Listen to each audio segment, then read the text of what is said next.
talking about really. I think the Premier League season's just come to an end, so why not kind of run through the fixtures. Obviously, I'm a Newcastle fan. I watched the Newcastle game. I didn't watch any other game, although I did keep up with the scores as they kind of went along. So close for Liverpool to actually just taking that league title off Man City, which would have been incredible to see, but it is what it is. I'm not too bothered, really. Who won? Who wins? Who was going to win? Who nearly won? Who nearly won? You know, the Premier League is a very competitive league, and therefore things can happen, such as Man City somehow dropping a 14-point lead, Liverpool almost getting that fucking somehow getting that 14 points back and pushing Manchester City onto the final day. And another thing that I don't think people are talking about enough is, I know I'm biased, right, but Eddie Howe, what a manager, what an absolute, just, I don't even know how to describe how good of a manager he really is.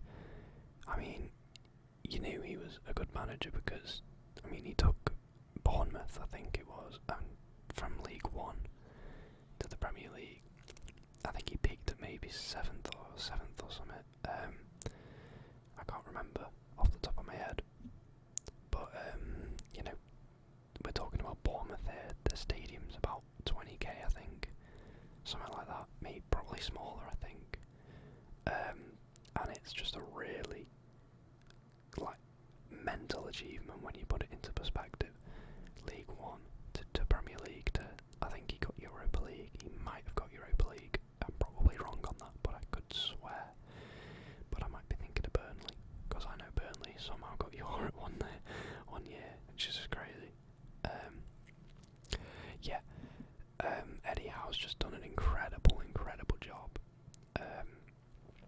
He came into the job, I think we were 10 games down, hadn't got a win.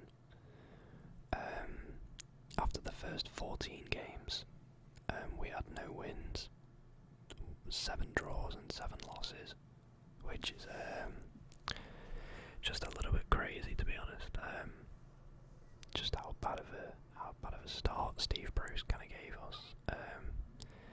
And I could talk about Steve Bruce all day, about how he's really shit at his job.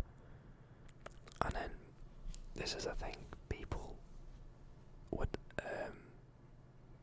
assume Steve Bruce is a dead nice person. He's not. He was pretty arrogant towards the fans, but no one seems to understand that. That's another reason why we hate him so much, is because he was just not very nice. He'd just say things deliberately to aggravate the fans, and then wonder why we called him tactically inept. Like, whether you like it or not, mate, you're tactically inept because you said yourself you don't believe in tactics, and I can prove that to you right now. If I could type. I can't type. I normally can, but the microphone's right in front of my keyboard. Steve Bruce, not really into tactics quotes. Steve Bruce was a manager who refused to move with the times. Steve, I don't do tactics, Bruce. Come on. Like, you're the one saying it, not me. Not us. You literally said it yourself. But yeah, funnily enough, when we get a manager in who actually knows how to put a formation together, how to use players in their best positions, how to get the best out of the player, funnily enough, that's when it starts to come together for Newcastle. How odd. How very odd. Who would have thought that playing Isaac Hayden at CDM. I mean, Isaac Hayden didn't play, but this is just an example for Steve Bruce. Playing him at right back. Jacob Murphy, play him at right back. Ryan Fraser, but play him at right back. Like, you can't just keep playing everyone at fucking right back. You're gonna have to use Emil Kraft, mate. He didn't want to use Emil Kraft. Turns out Emil Kraft has been one of the most consistent performers since Trippier got injured in February-ish, I think it was. I love him. I love Kraft. You got to understand that these players that we bought during Steve Bruce's time period haven't had a proper chance to flourish. You know, we had 10 men behind the ball at all times. We get a goal and we sit back for the entirety of the second half of the entirety of the rest of the game. And that's changed now. We got Bruno Guimaraes in January. We got Dan Burn in January. We got Target in January. We got Chris Wood in January even. Yeah, Chris Wood's not been the best signing, but he scored a couple of crucial goals. Target's been really consistent. Dan Burn's been brilliant. He's been so good. What a signing. Again, Bruno Guimaraes, I can't say anything bad about him. He's just been absolutely incredible. And to think we're going to get 3 or 4, hopefully, more players of his quality in the summer is mind-blowing. To be honest, I didn't know anything about Bruno before he came. I'm not going to be one of those people who pretend to know everything about every single footballer in every single league. Didn't have a fucking clue what he was about. But he's really shown his quality. I love him. Absolutely adore him. He's just an absolute baller. And he just fit right in. And he's good friends with Joe Linton now as well, which is another thing. Joe Linton, Eddie Howe moving Joe Linton into midfield. Wow, I don't know how that even came about. I think it was Kieran Clark got red carded. I think we used all of our subs. Someone dropped into centre back, I think, and then Joe Linton dropped into midfield, I think. And it turns out Joe Linton just absolutely dominated in midfield and has done ever since. He's been playing out of his skin. He's been scoring for a start. He's been assisting, and he's been, you know, his work rates are unmatched. You see him, he just legs it around the pitch, and he really has just changed his entire opinion of him from the fans. A lot of people have given up hope that he was worth this £36 million figure we somehow paid for him. A lot of people were like, yeah, this guy is not it. But he's proven us all wrong, and fair play to him, because, you know, we want him. I mean, by all means, prove us wrong. You're our player. We want you to do good at the end of the day. We want you to be, you know, the best you can possibly be, and that's what he did. Yeah. Anyway, so Arsenal ended up beating Everton 5-1. Didn't know it was that bad, to be honest. Everton, you could argue they're lucky to be in the league. They luckily, I don't know if it was luckily, but they were 2-0 down to Crystal Palace, managed to bring that back up to 3-2, which is completely fair. Fair play to them. I was very worried for Everton a couple of weeks ago. I was worried that they were going to go down just because it looked bleak for them, but I think it was Chelsea they beat. No idea where this was now. Oh, they beat Leicester for a start. Yeah, they beat Chelsea, and then they beat Leicester, and I was like, okay, yeah, they're Gucci. Ignore that result. They're Gucci, I think. Drew to Watford, not bad. Oh, then they got beaten by Brentford, and I was like, okay, hang on a second. But you see, Burnley couldn't capitalise on that. Which is fair. Burnley v Tottenham, you know. But then Burnley got yeah, and I was like, okay. Whilst Leeds drew with Brighton. But anyway, when it came down to it on the last day, because of that win, Crystal Palace, Everton were safe, completely mathematically safe, and I'm not sure when we became safe. I mean, it was a good while ago now. I think it was a couple of weeks ago, maybe a week or so ago. But yeah, again, Chelsea v Watford, not too relevant really. Chelsea safely got third, I think. Watford been relegated already. Leicester, Southampton, again, not too important of a game. Leicester are above us, Southampton are below us, no matter what the result was. I think maybe if Southampton won, we'd have dropped down to 12th. Now, Brentford and Leeds, Burnley and Newcastle. Let's be fair, I think we had the much better game. Newcastle against Burnley, I think we had like a much better team. We played a lot better than Burnley. Typical Burnley, just throwing everything at it in the last couple of minutes, but we managed to survive that. Dubravka made a couple of good saves. Whereas Leeds, Brentford, I think, if I remember correctly, Brentford were playing with 9 men towards the end. 9 men. I know they got a red card, and then I can't remember what else happened. I think maybe they used up all of the substitutions. Sorry. But yeah, unfortunately for Burnley, they lost, but Leeds also won. Therefore, it wouldn't have made a difference if Burnley had beaten us. No, Burnley would have had to have beaten us, not drawn. They would have had to have beaten us, and that would have sent Leeds down on goal difference. Yeah. Norwich and Tottenham, not much really to say about that one.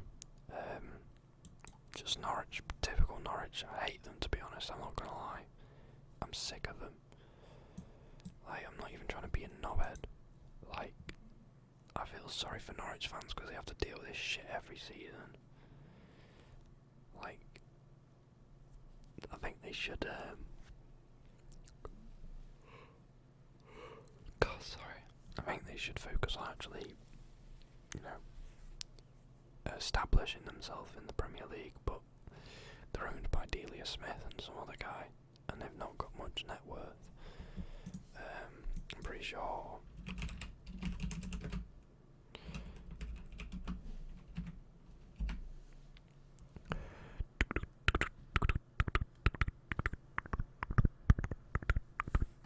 Why is it talking about Frank Lampard? I did not ask about Frank Lampard. There you go. Delia Smith and Michael Wynne-Jones, 23 million. I know that's a lot of money, but it's not too much in terms of football. So they can't invest too much. But yeah, they finish bottom every season, I think. Yeah, have they improved since the last season they were in here? 5 wins, 6 losses, 27 defeats, 21 points. Let's have a look. Oh wow. Wow, that's crazy. They've got an incredible 1 point more. Jesus. Were they back in here? Interesting.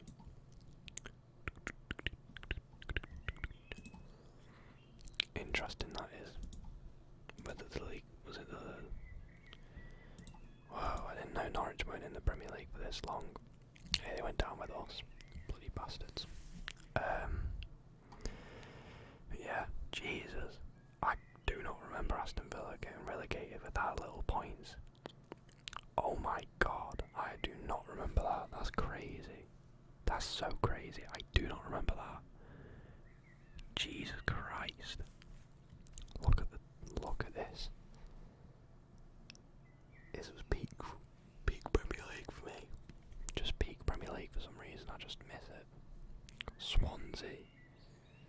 Got West Brom. Sunderland. Proper. Good one. There we go. 15. QPR got relegated that season. Don't think they've been back up since. Don't think they have. It's crazy. Aston Villa and Newcastle just, lingering around that bottom half. Now look at us. Where's Aston Villa? 14th. Oh, I mean, they should be doing better. Villa, to be honest. They've spent a fair amount of money. They've got Coutinho on permanently now, which is good. Good for them. He's not had as much of an impact as I thought he may have. I think he's getting old now. I think Coutinho. I think he's at least 30 odd. But I am just relatively relieved is the word I would say to sum up our season, because I'm glad the takeover happened when it did, because if it didn't happen we were so fucked. We were destined to be relegated, and if we didn't get taken over, Burnley wouldn't have been relegated. I don't think it would have been us. It would have been Norwich, Newcastle, and then Watford, I think, because I just can't see us winning any games with Steve Bruce in charge. Oh my god, he'd been so poor at the start of the season. I think we can even go back up to the start, I think, hopefully. I have to scroll through all the match days. But shouldn't take too long. And I can pinpoint when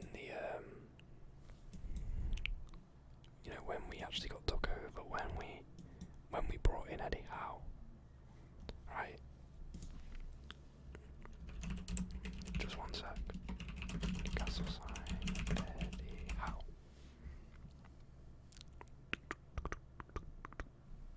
8th of November. I know we got taken over on the 7th of October, right? So let's have a look. Match day 1. Newcastle 2, West Ham 4. That's fair enough. Right. Fair enough. I was like, okay. Interesting start. 4-2.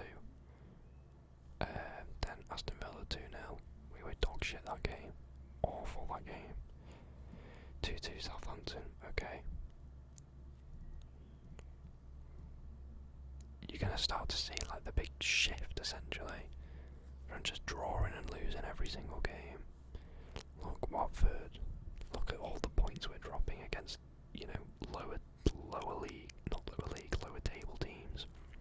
Drop points against Leeds. Dropped points against Aston Villa. Was it Aston Villa? Sorry, Watford. Sorry. Getting beat by Wolves. Okay. Getting beat by Tottenham. Fair enough. Oh, right. Here we go. So that's match day 8. So this is post takeover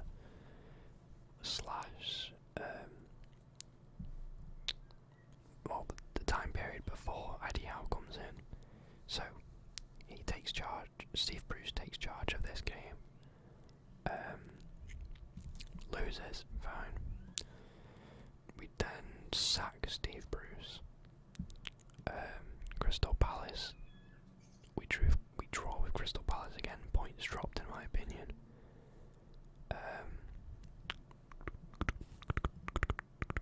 Getting battered by Chelsea.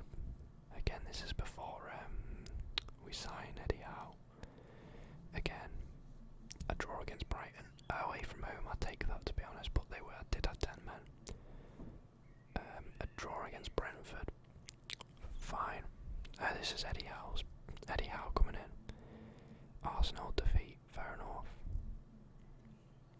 A draw at home to Norwich because of Kieran Clark getting sent off because he's an absolute prick and shit. He's a shit footballer. That's a disgrace, that is. Luckily, we get a first win of the season in December. Fucking December. Right? And it's only up from there. Except it isn't, because we get beat 4-0 by Leicester, and we're like, oh fuck. Shit. Then Liverpool. Then Man City. And then we get a draw with Manchester United. Fair enough.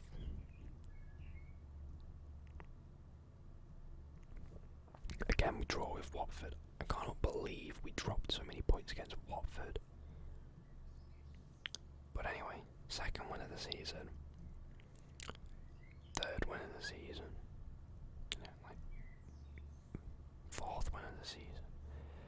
Get a draw at West Ham, who were challenging for Champions League at that point. Beat Brentford. Beat Brighton. Beat Southampton. Narrowly lose to Chelsea. Narrowly lose to Everton. Get battered by Tottenham, but that doesn't matter. Okay. Beat Wolves. Beat Leicester. Beat Crystal Palace. Beat Norwich. Narrowly lose to Liverpool. Get battered by Man City, does not matter.